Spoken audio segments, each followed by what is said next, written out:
So, Ford Ranger nga gitrabaho. So release na to. Release na ni siya. Ang problema ani is kato ning gaso, low power, check engine. Yun ay tingog. So among gilisdan is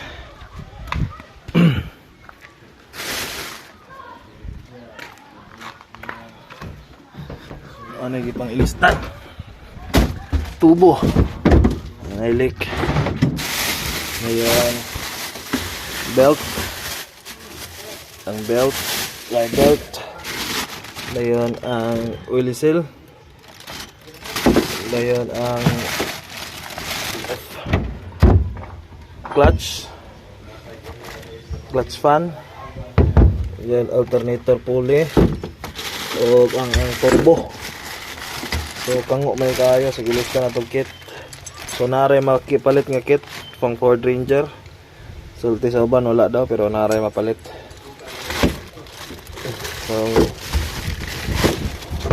So mo na